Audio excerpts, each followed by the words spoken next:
Le thème de la prédication de ce matin est « Cours vers le but ». Cours vers le but, tiré de l'épître aux Philippiens, chapitre 3, versets 7 à 14. Cours vers le but. Bien-aimé, quand tu sais où tu vas, tu ne peux pas t'arrêter avant la destination.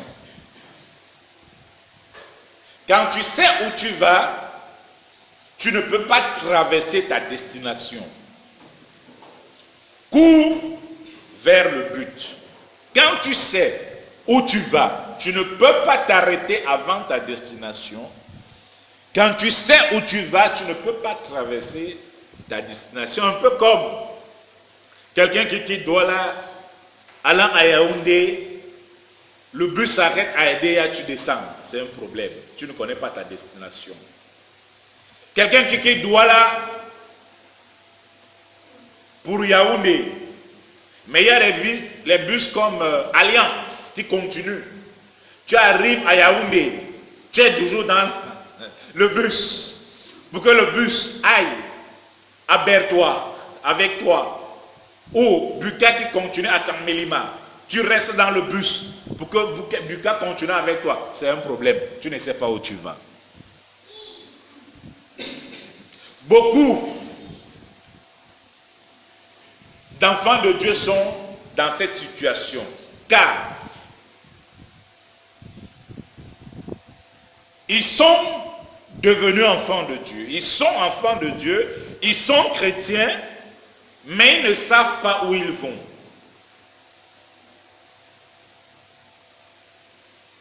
Tu, le croyant, le chrétien, dois savoir où il va. Mais avant de savoir où tu vas, tu dois savoir d'abord d'où tu sors. Le croyant sort du monde. Ça, c'est son passé. Il sort du monde. Son présent, il est à la suite de Jésus. Le croyant sort du monde, est à la suite de Jésus, et sa destination, son but, c'est le paradis, la vie éternelle, la nouvelle Jérusalem, l'éternité avec Christ. Beaucoup de chrétiens ne savent pas ça. Ou plutôt, beaucoup de chrétiens n'ont pas ça pour but. Cours vers le but. Bien aimé, beaucoup de chrétiens sont à l'église, ne savent ni où ils sont, ni où ils vont. On est à l'église, on va à l'église chaque dimanche, mais on n'a pas de but. C'est devenu une routine. On suit quelqu'un. On va parce qu'il faut aller. D'autres même, tu ne vas pas, on ne te donne pas l'argent des beignets. On te dit, va à l'église. Tu vas à l'église. Tu grandis dans un système. Ça devient maintenant pour toi la formalité. Dimanche, quelqu'un disait, il faut que j'aille à l'église pour qu'on me photographie. C'est une routine. Tu vas à l'église, mais tu ne sais pas pourquoi tu y vas. Bien-aimé dans le Seigneur, cours vers le but. Le chrétien doit avoir, ou plutôt doit connaître son but. Étant sorti du monde, il doit connaître son but.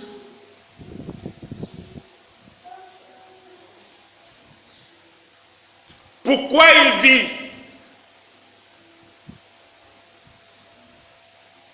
Pourquoi Dieu accorde la grâce de vivre? Ses motivations.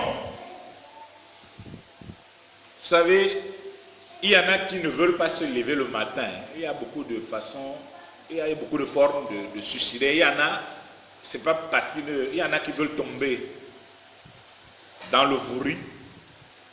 Il y en a qui veulent se passer la corde au cou. Il y en a qui ne veulent plus vivre. Donc le matin, quand le jour se lève, ils ne veulent pas quitter le lit. Ils veulent dormir. Donc, ils disent à Dieu, tiens, je croyais que comme j'allais me coucher là, mon problème que j'ai, je me disais que je n'allais pas me réveiller. Donc comme tu as permis que je me réveille, c'est pas grave, je ne quitte pas le lit. Ne quitte pas. Ton problème ne bouge pas. Donc c'est une façon de refuser la vie. Pourquoi tu as permis que je vive, donc je reste là. Bien-aimé dans le Seigneur, tes projets, tes priorités, ton objectif, ta façon de vivre montre ton but. Alors si on te pose la question, quel est ton but? On a seulement à regarder tes projets, les projets de ta vie, les priorités dans ta vie, les priorités, l'objectif, ce qui te pousse, te motive à vivre, à te lever chaque matin. Bien-aimé, est-ce que tu sais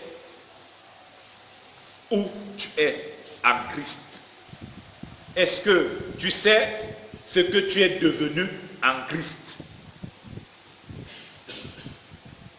Est-ce que tu sais? Beaucoup de gens, comme je disais, devenus chrétiens, les projets, les priorités trahissent leur objectif terminal.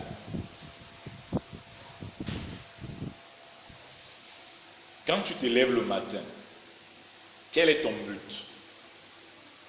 Il y en a qui se lèvent le matin parce qu'ils doivent aller travailler. C'est bien. Il y en a qui se lèvent le matin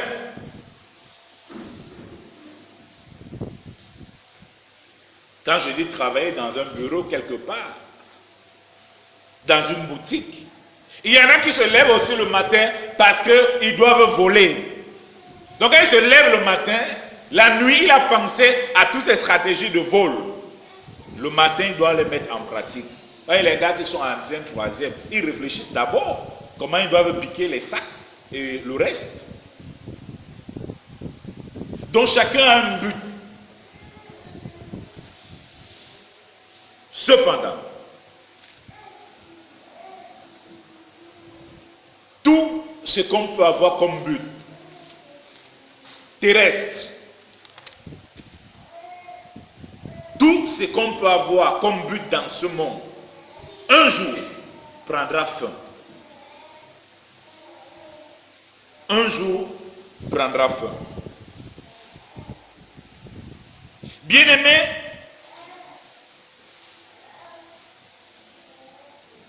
quand on te demande quel est ton but, le chrétien doit connaître son but pour que, en route, il ne s'arrête pas. Pour qu'il puisse arriver à la destination, à la nouvelle Jérusalem. À des moments, nous prions. Nous prions pour la bénédiction, l'élévation, la promotion. À des moments, ces choses arrivent. Et quand on ne connaît pas le but, ces choses nous détournent. Vous avez déjà vu quelqu'un béni à l'église, quitte l'église, rentre dans le monde? Oh, j'en ai vu. Il ne connaissait pas le but. Il était à l'église, mais ne connaissait pas le but. Parce que béni à l'église, il s'est détourné, il est rentré dans le monde, vivre plus qu'un païen. Et c'est pourquoi dans Proverbe 3, 30, 8 à 9, Salomon va dire, je paraphrase, ne me donne pas la richesse de peur de me éloigner de toi. Ne me donne non plus la pauvreté de peur que dans la pauvreté je te maudisse. Oui, ces deux choses, la richesse peut t'amener à t'arrêter en route en tant qu'enfant de Dieu. La promotion, la bénédiction, quand tu ne connais pas où tu vas, quand tu ne connais pas ton but, l'élévation peut t'amener à t'arrêter en route. La destination, c'est Yaoundé. Tu arrives à Edea, tu t'arrêtes, tu vas au bar.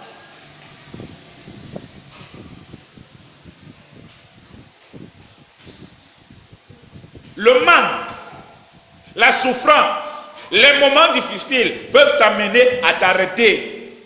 Dans le voyage du pèlerin, pour ceux qui ont déjà lu ce livre, Il y a une ville qu'on appelle la ville de mondanité. Quand je réfléchissais, c'est une ville qui n'est pas très loin du paradis. Donc, le pèlerin chrétien marche, il traverse beaucoup d'obstacles, mais pas très loin du paradis. C'est là où le diable est venu mettre cette ville, la ville de mondanité. Alors, on explique que cette ville, l'objectif est d'empêcher les pèlerins d'arriver au paradis. On devient enfant de Dieu, on commence la marche chrétienne, mais en route, quand on arrive à la ville de mondanité, on s'arrête là-bas. Et Jésus est passé à la ville de mondanité, mais il ne s'est pas arrêté. Luc 14. Luc 4. La Bible dit que Jésus a jeûné 40 jours. Il a eu faim. Le prince de cette ville est venu pendant que Jésus passait. Transforme les pierres en pain. Si tu m'adores, je vais te donner tous ces royaumes. Alléluia. Jésus est passé dans la ville de mondanité. Jésus, il y a eu des propositions, mais Jésus n'a pas cédé. C'est pourquoi toi, tu ne peux pas dire que Seigneur, c'était plus fort que moi. Non, Jésus est passé aussi par cette ville, mais il ne s'est pas arrêté.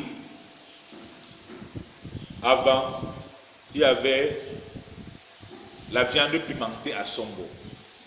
Vous connaissez Sombo? Pouma, Edea, Pouma, Sombo. Avant Boumyébel, il y a Sombo. Les gens s'arrêtent aujourd'hui beaucoup plus à Boumyébel, mais avant c'était à Sombo. Il y avait la viande pimentée là-bas. Donc les gens s'arrêtaient forcément à Sombo. Alors, pas faire comme ça, d'autres ont mangé la viande. One thing in another, ils se sont arrêtés là-bas. Vous savez, quand tu manges la viande, tu bois une bière. Après, il y a une femme à côté. Après, ainsi de suite. Après, tu te retrouves en train de caler à Sombo. En train de construire une maison à Sombo. En train de vivre à Sombo. Sombo n'était pas ta destination. C'est un exemple.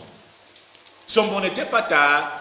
Mais te voilà. Tu deviens cultivateur. Parce qu'à Sombo, il n'y a que les champs. Tu deviens cultivateur. La viande pimentée, une bière, une femme a changé ta destination.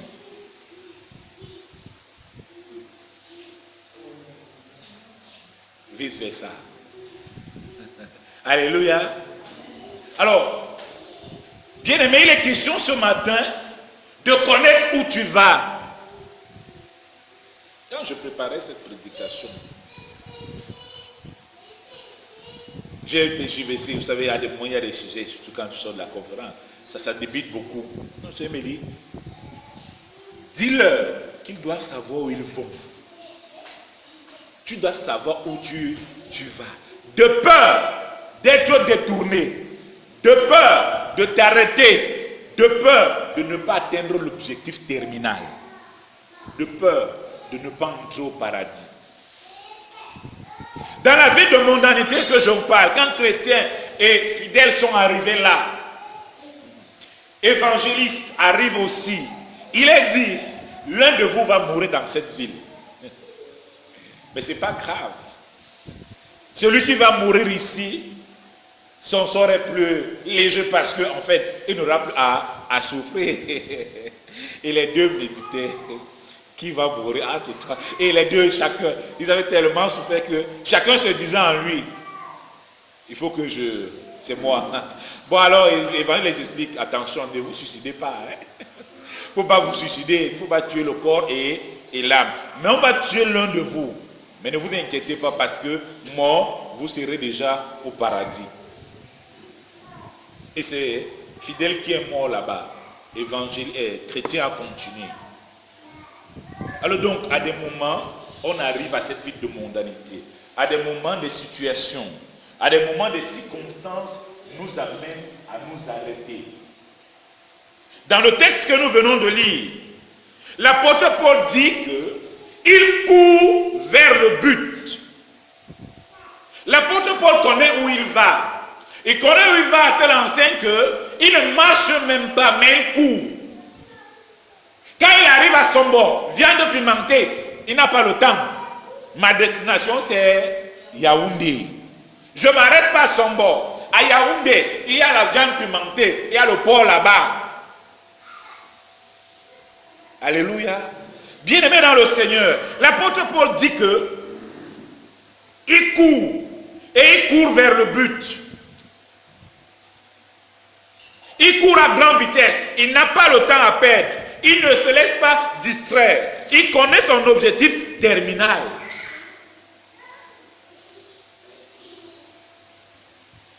Quel est ton but? L'apôtre Paul va dire que il court pour gagner Christ. Il court pour gagner Christ. Aujourd'hui, les gens veulent gagner le monde. Et c'est que le monde renferme. Demande à quelqu'un, quel est ton rêve? Avoir un quartier aux États-Unis. Mais son quartier là, aux États-Unis, au retour de Christ va disparaître. Si avant même, Dieu peut juste envoyer un tsunami de là-bas. Vous savez ce qui s'est passé? Ou bien les deux avions. Deux avions peuvent entrer là-bas, ton quartier disparaît. Mais Christ que tu gagnes ne disparaît pas. Bien-aimé, à des moments, on est découragé dans la foi. Parfois même on rétrograde, on se refroidit parce qu'on ne sait pas où on va. Donner sa vie à Jésus, ou plutôt, on nous a dit que quand tu reçois Jésus, tout va bien. Viens à Jésus, tu auras le travail. Viens à Jésus, tu auras le mariage. Viens à Jésus, tu auras les enfants. Viens à Jésus. On présente le par-dessus et non le royaume et la justice de Dieu. À tel enseigne qu'une fois là, ce que les gens cherchent, c'est le par-dessus. La Bible dit, cherchez premièrement le royaume et la justice de Dieu. Et toutes ces choses vous seront données par-dessus. Aujourd'hui, les gens sont à l'église, à la recherche du par-dessus. C'est pourquoi beaucoup se refroidissent. Le par-dessus n'est pas le but. Le but, c'est le royaume et la justice de Dieu. Le but, c'est la vie éternelle. C'est le paradis. C'est ça le but. Le but, c'est de gagner Christ. L'apôtre Paul va dire, connaissant le but, dans 1 Thessaloniciens 4, 17. Ensuite, nous les vivants qui serons restés, nous serons tous ensemble enlevés avec eux sur les nuées, à la rencontre du Seigneur dans les airs, et ainsi nous serons toujours avec le Seigneur. Consolez-vous les uns les autres par ces paroles. 1 Thessaloniciens 4, 17, 18. L'apôtre Paul, le but, la joie était la rencontre de Jésus dans les airs. Donc quand l'apôtre Paul se levait le matin, ce qui faisait sa joie, c'est qu'un jour, il va aller rencontrer Jésus dans les airs. Donc si aujourd'hui, il passe des moments difficiles, s'il manque, s'il est dans la souffrance, s'il est même persécuté, sa joie vient du fait qu'un jour, lui, ira rencontrer Jésus dans les airs. Est-ce ton partage? C'était ça le but de l'apôtre Paul. C'est des messages qu'on ne prêche plus aujourd'hui. Ce qu'on prêche maintenant, reçois l'élévation, reçois l'enfant, reçois, hey! Quand le Seigneur m'appelait dans le ministère,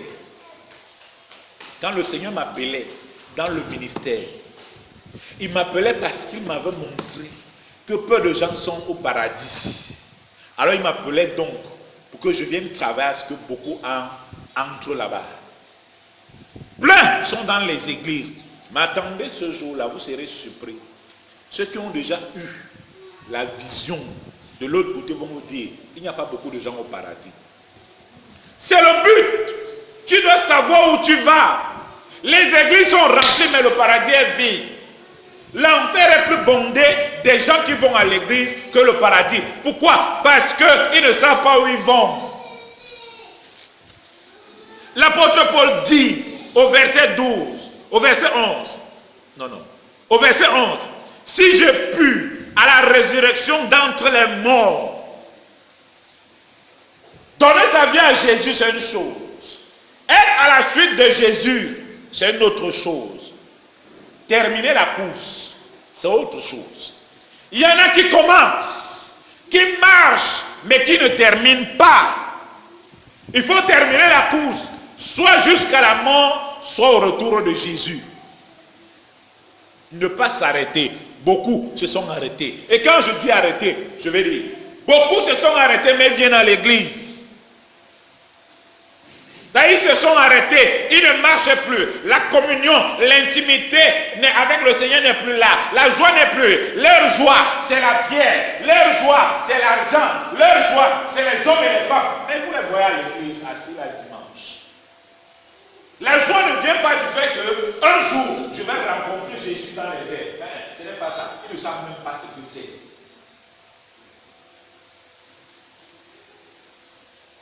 Je vais aller passer un week-end à Kribi, je vais faire ci, je vais faire ça, je vais aller à Limbé. C'est ça leur joie. Mais la rencontre de Jésus dans les airs, ce n'est pas ça leur joie. Bien aimé, quand la rencontre de Jésus dans les airs est ta joie, quand ta peau sera vide, tu seras dans la joie. Quand ton ventre va chanter, vous savez, le ventre chante, non? Quand ça commence à chanter, alléluia, amen, là, tu es dans la joie. Quand tu passes des moments difficiles, tu es dans la joie. La Bible dit que les apôtres étaient joyeux, qu'on les a fouettés pour Jésus. Parce qu'un jour, ils vont dire à Jésus, on m'a fouetté à cause de toi. Ils étaient dans la joie. Vous voyez, les gens, on les fouette. Mais ils sont dans la joie. Parce qu'ils sont fouettés au nom de Jésus. Ils sont fouettés et ils sont dans la joie. Bien-aimés dans le Seigneur.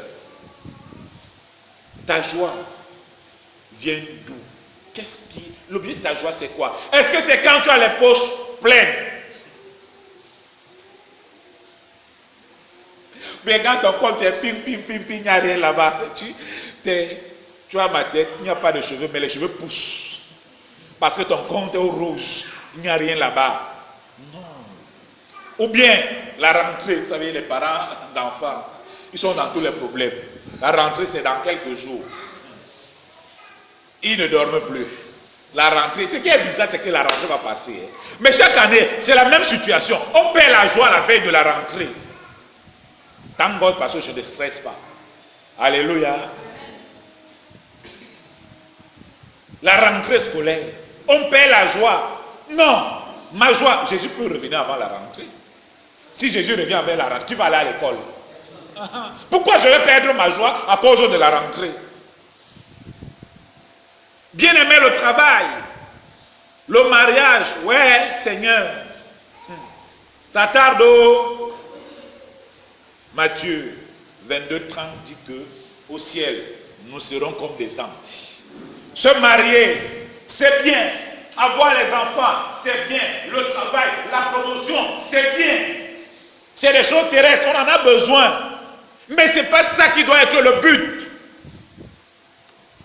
Voilà. Les élèves, quand ils fréquentent, ils rêvent d'avoir des diplômes. Et quand tu as ton diplôme, il y en a, ils veulent le travail. Et quand tu as le travail, la promotion, après tu vas à la retraite. Tu te maries, tu fais des enfants, après. Bien aimé, tous les buts terrestres ont une fin. Et notez une chose, quand tu atteins le but, tu t'éteins aussi. Quand tu atteins un but terrestre, tu t'éteins. Pourquoi? Vous avez déjà vu quelqu'un qui cherche le mariage? Les prières, les jeûnes, les prières, les jeûnes. Quand le mariage est là, tu pries encore. Tu jeûnes encore. Quelqu'un qui cherche le travail, les prières, les jeûnes, les prières. Quand le travail est là, tu pries encore. Tu jeûnes encore. Mais quand ta joie vient du fait que un jour, j'irai rencontrer Jésus dans les airs. Cette joie-là, jusqu'à la mort, jusqu'au retour de Jésus sera ton partage. Bien-aimé, tu ne vas pas t'arrêter. Tu ne seras pas détourné. Il y en a qui rêvent. Leur but, c'est avoir Douala et tous les immeubles. La Coupe d'Afrique arrive. Il faut 4 hôtels. C'est leur rêve. Ils vivent pour ça. Aujourd'hui, ce n'est plus l'éternité. Non. C'est les choses de ce monde. Mais la Bible dit que ce monde et ce qui renferme, tout ça va passer. Il y a une nouvelle Jérusalem qui arrive. Il y a l'éternité.